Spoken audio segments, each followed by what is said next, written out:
Right. Okay. So we have a question about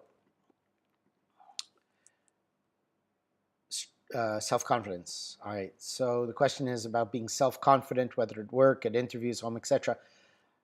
And she's curious to understand what it means in the context of acknowledging the source in all things. Okay. So self-confidence is is a good thing to have, obviously, but we have to look at what destroys self-confidence. Self-confidence is destroyed by guilt. You know you did something wrong. So when we do not acknowledge the source of something, we know that we're morally doing something wrong, and that that person who helped you is going to be pissed off. They're going to feel hurt. They're going to feel rejected. They're not going to want to help you again. So if, for example, at work and so on, you work with other people and you take all the credit and you say, I'm great. The people who helped you are not going to want to work with you again. They're going to be pissed off with you. So you'll create disharmony in the work, in the job. You'll create problems, conflicts, and then they don't want to support you in the future, which disrupts the entire process of future projects.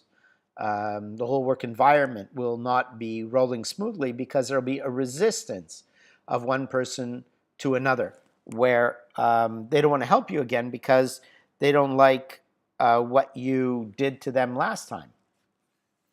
So it destroys harmony in the workplace. Now, also, if you do something wrong, you will not have self-confidence because you'll be watching so that you don't get caught out. You don't want to get caught out. And then you'll be nervous. If you're nervous, you're not comfortable. If you're not comfortable, nobody will be comfortable around you. So in order for everyone to be comfortable and work in harmony, we have to always do things in a way that will not cause us any guilt, any feelings of, oh, I have to be careful I don't get caught out. Oh, I hope that person doesn't hate me. I have to be free of fears.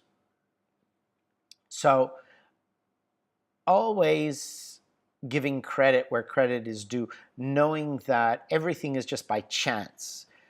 You got the chance to have an opportunity. You got the chance to take the opportunity. You had the chance to have the skills to be able to do whatever it was. You had the chance to have the people who could help you succeed at what you wanted to do. Everything is by chance, right? You have the chance to cross the road and not get hit by a car. You have the chance to cross the road and get hit by a car. Everything in life is by chance. When we realize that objectively, nothing happened because you did it. You may have participated, but chance played a big part. Like, for example, I sold a building when I was in my first year as a real estate broker for $22 million.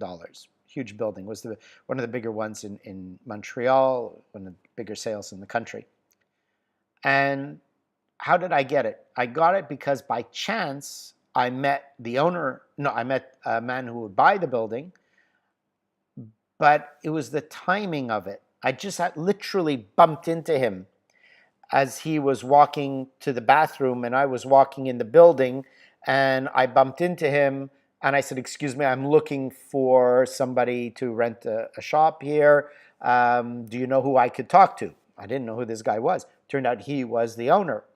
And he said, yeah, okay, it's this and this. We started talking, and it's a small thing. He never talks to brokers who walk in. You have to go through, all the secretaries and all of that. And it had been a rental agent who I would have talked to. But by chance, I bumped into him, talked to him, and that led me to talk further. And I took the chance that I heard this big building was for sale. I said, do you want to buy anything big? Would you be interested in this? He ended up buying it. So that was a chance I met him. Now, let me put all the other chances into play. In Montreal, when you drive somewhere in the city, it could take you 1 hour to drive and 15 minutes to walk. Okay, traffic can be terrible. So you have the traffic Then you have the traffic lights, red lights, green lights.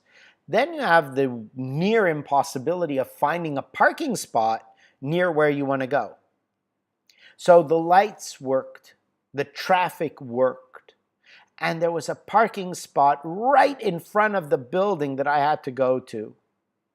So the timing of all these factors involved for me to hit the bullseye, it's like two planes colliding in midair. The odds of that are really slim.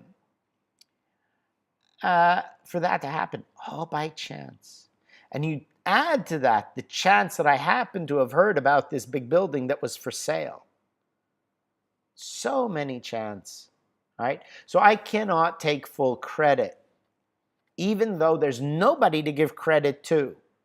But in my own mind, I acknowledge that it is not entirely my skill or my abilities that I was able to make that sale. The chance of that meeting.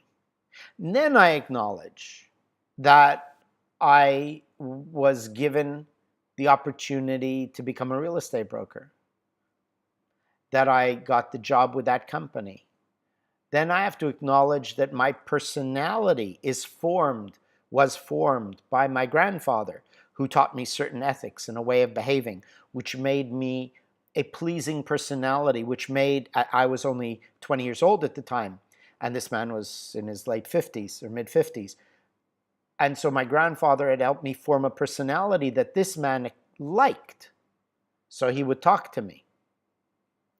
So many other people and factors involved that although I did make the sale through 9 months of hard work day and night, but I only got the opportunity because of all these other factors. So with every success you get, when you acknowledge all these factors, you won't feel guilty that you're ignoring something and taking credit without acknowledging all the parts of why you made that success.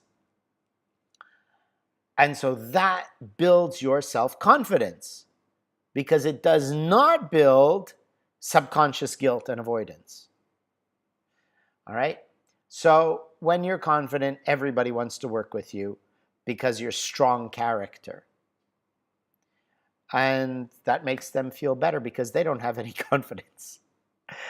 And then, of course, giving them the credit. All right? So that's why acknowledging the source is so important. Okay, I hope that answered the question.